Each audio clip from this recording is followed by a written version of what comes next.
কারোর সাথে এখন আপনার তুমুল আকারে ঝগড়া লাগার একটা পরিবেশ তৈরি হয়ে গেছে। ধরেন সে এমন কিছু বলছে, আপনার এখন চান্দি গরম হয়ে গেছে। এখন 3 নম্বর 5 নম্বর বিপদ সংকেত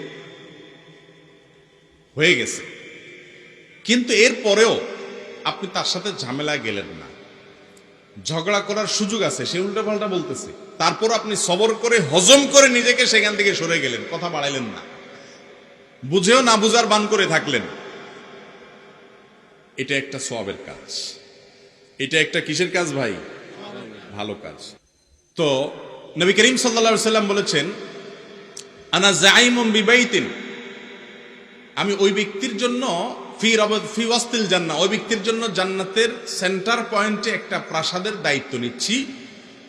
লিমান তারাকাল মিরাআ ওয়া ইন কানা মুহিক্কা, সে কারোর সাথে ঝগড়া করার পরিবেশ তৈরি হয়েছে, মারামারি করার গন্ডগোল করার পরিবেশ তৈরি হয়েছে, যথেষ্ট কারণ আছে, যৌক্তিক কারণ আছে, তারপরও সে সেটা করলো না, এড়ায় গেল, ঝগড়া এড়ায় চললো, তর্ক এড়ায় চললো, নিজে হক থাকা সত্ত্বেও, নিজে সত্য সত্ত্বেও আরেকজনের সাথে কথা বাড়াইলো না। এই ব্যক্তির জন্য আমি জান্নাতে একটা প্রাসাদের জিম্মাদারি নিলাম সেন্টার পয়েন্টে। আমাদের আজকাল কারোর সাথে যদি কোনো কারণে একটু তর্ক করার পরিবেশ তৈরি হয়, ধরেন সে একটা উল্টাপাল্টা কিছু করছে, ভুলভাল কিছু বলছে, তখন আমরা এবার তুমুল আকারে তার সাথে লেগে যাই, তাই না?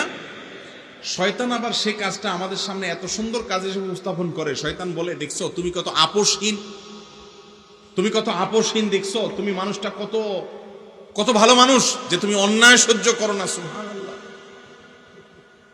এটা ইবলিসের ফুসলা, যাতে করে আপনি লেগে যান ভালো করে।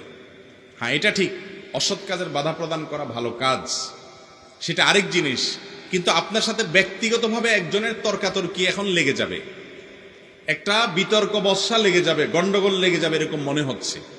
আপনি সেটা বুঝতে পেরে হাসি মুখে সেখান থেকে সরে গেলেন। আল্লাহ কোরআনে বলেছেন, ওয়ারিদ আনিল জাহিলিন, যারা মূর্খ তোমার সাথে ঝগড়া করতে আসছে, উল্টাপাল্টা কিছু করছে, তুমি এড়াইয়া যাও, দেখেও না দেখার ভান করো, তার সাথে গন্ডগোলে যাইও না।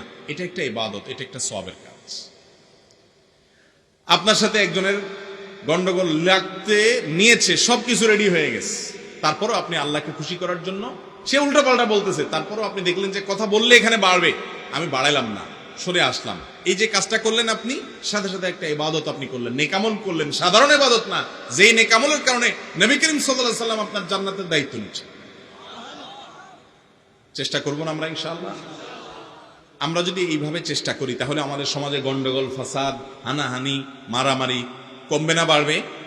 কমে যাবে না ইনশাআল্লাহ। আল্লাহ তাআলা আমাদের সবাইকে আমলের তৌফিক দান করুন।